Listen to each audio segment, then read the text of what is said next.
Just learning confirmation. Keep playing it over and over. It's a difficult bebop head by Charlie Parker, but it's one of the great ones. I'm going to get to that soon. We're going to take it measure by measure the way we did recently with Donna Lee. But just another thought on Donna Lee. Make it a short video today. On Donna Lee, there's a phrase that he plays over E flat 7, 5 chord, to A flat major. We're going to take that phrase and see if we can make up some new phrases with it, or at least one new phrase. So the phrase that Charlie Parker had is, okay, so it's E flat 7,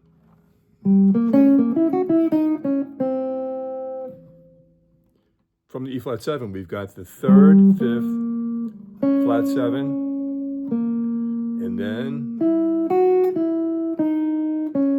resolving to the A flat major.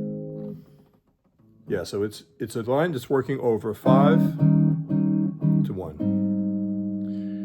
What if we try to change it a little bit and make it work over a minor 2-5-1, namely E flat minor to A flat dominant to, actually, you know what? Let's not do the minor first. Let's take it step by step and gradual. What we're going to do is we're going to do a 2-5-1 in D flat major.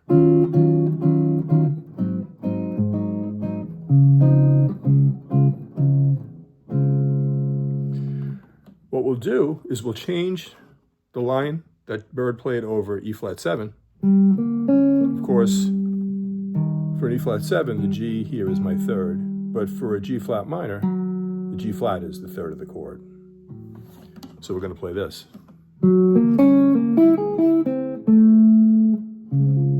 That's what I came up with. It's over a 2-5-1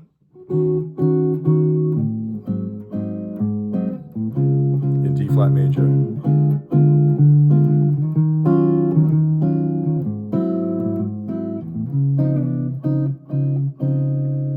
So all we did was we took this line and we moved G natural down to G flat to accommodate the new underlying chord, which is E flat minor 7. Now as the chord changes to A flat 7, I'm just doing this.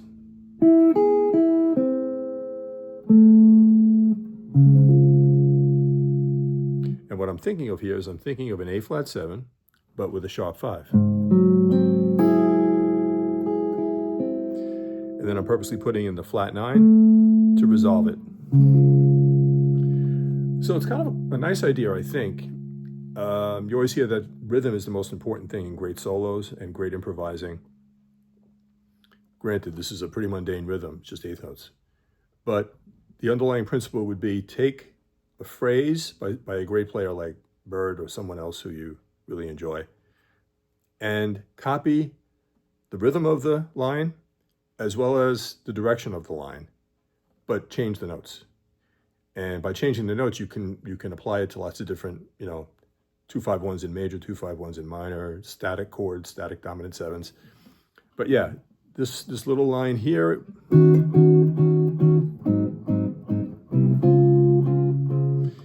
it's going to be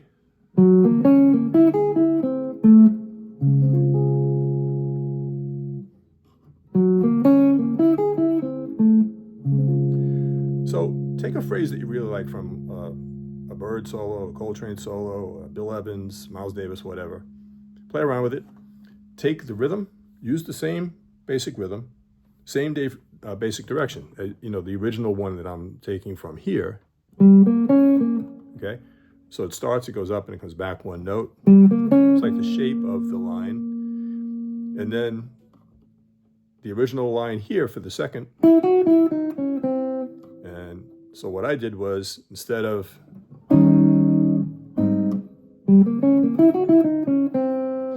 we're trying now to accommodate these, and it's going to be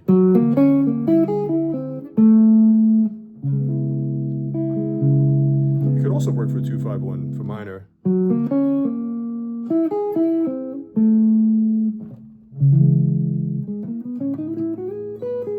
Anyway, let me know if you have any comments or questions. We're going to work on confirmation soon. Actually, let me hit you with a couple of phrases from that. We seem to have time. Let's jump to the final phrase in confirmation. It happens on the third measure from the end. Here we go. Okay,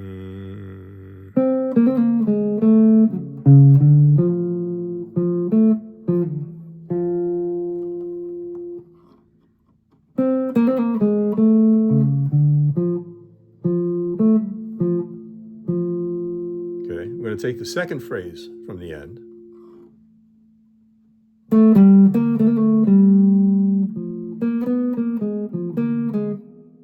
Now join it with that other phrase.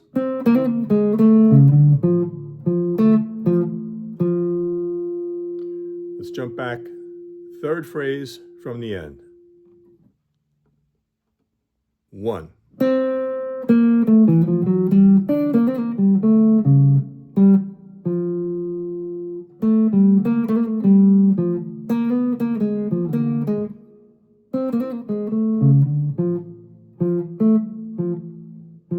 One more time on that third phrase from the end. The third phrase from the end, the way I see it, starts over the F6. If you're looking at the real book, it's probably the beginning of the second to last line. Here we go. 1.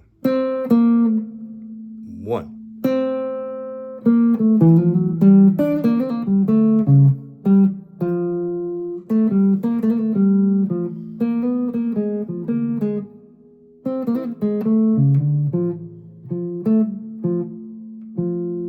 I'm going to back it up one more phrase. This is going to happen over the 2-5-1, G minor 7 to C7.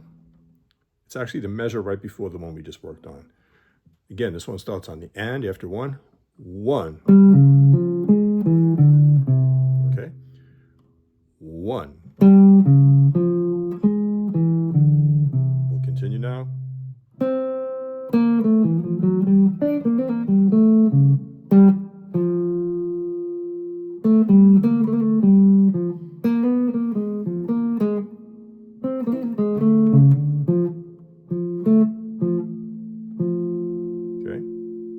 Back it up one more phrase, and we're going to hit the beat just before that D flat major 7 occurs. Okay, so we're actually going to start this phrase on the 4, on the and after 4. So 1, 2, 3, 4.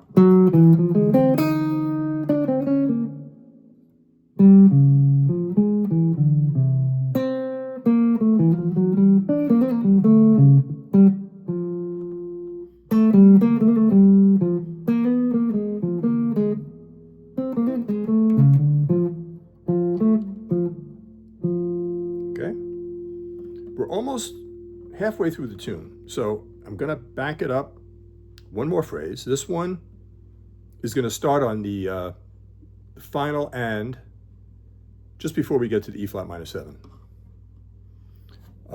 It's a little more than 3 lines from the end of the tune. 1, 2, 3, 4.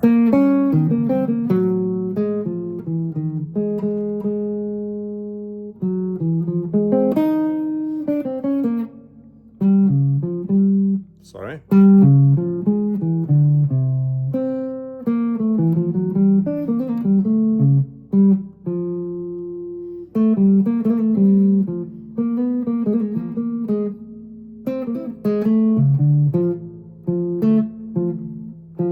One more time from that and the final half note, the final eighth note rather, before the E flat minor 7. 1, 2, 3, 4.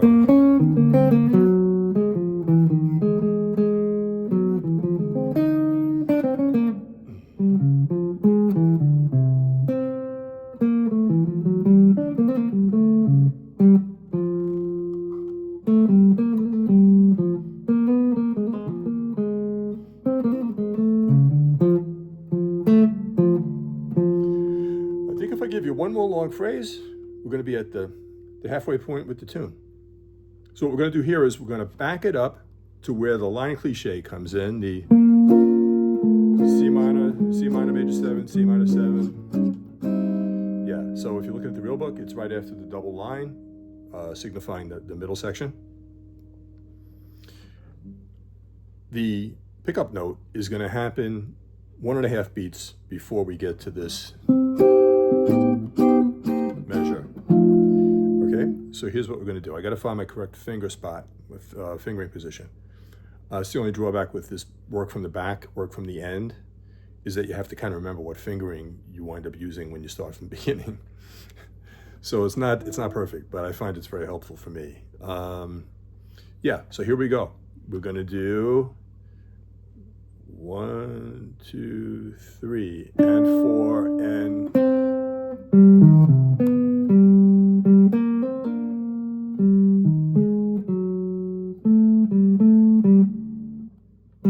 this one's a little complicated, timing-wise, but also note-wise. I'll take it one more time. So when I start counting 1, 2, 3, I'm actually counting over the F6, which is the final measure before we get to that double bar, the double bar line. All right, so here we go. 1, 2, 3, and.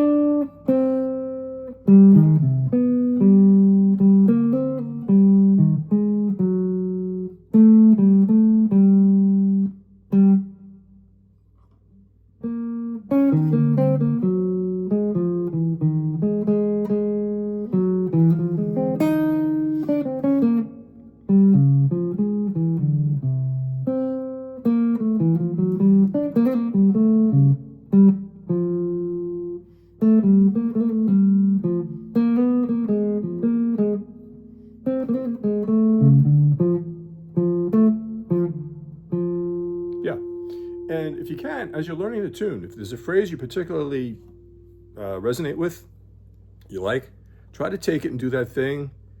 Keep the rhythm for the most part, even keep the direction, ascending, descending.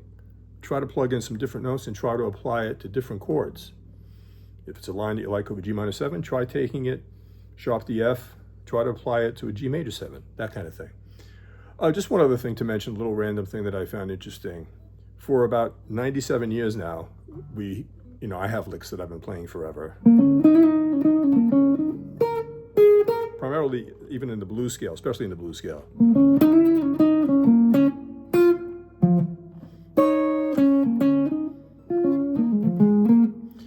So one thing that I saw in recently working on Donna Lee is a very simple thing.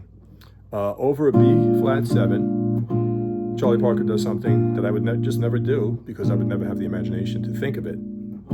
But he did, and we can expand our repertoire, our vocabulary of notes by looking at some of these great players. So all day long, I'd be doing this.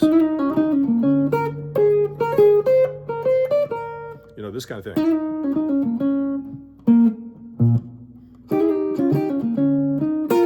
That kind of stuff. Doing it on the 3rd string. So, we have our B flat minor pentatonic. We have our B flat blues scale. And the self-imposed restriction of I can only do this on the 3rd string. Well, Bird says, no, B flat 7, and he does, it just sounds good because he's playing the root followed by the flat 9.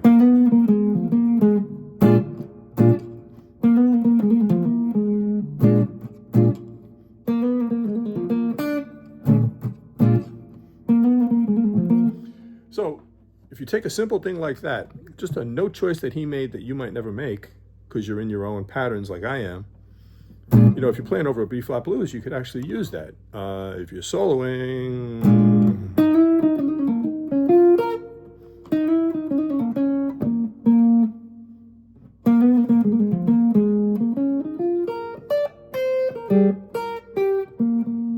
okay, so that's it for today. Just kind of walking through confirmation, getting warmed up with it. We're going to finish the last half, or actually I should say we're going to finish the first chunk, the first half of the tune next time. Hopefully you have it in the real book. Try to listen to it. Try to listen to Charlie Parker's version. And we'll pick it up next time. Let me know if you have any comments or questions. If you like this kind of music, if you like guitar, please subscribe to my channel. Throw me a like if you find it helpful. And again, we're going to be finishing confirmation next time. We're also going to work on the chord changes and maybe some soloing ideas. So thanks so much for watching. I appreciate you taking time out of your day. Stay well, keep practicing, keep the music going. Okay, take care.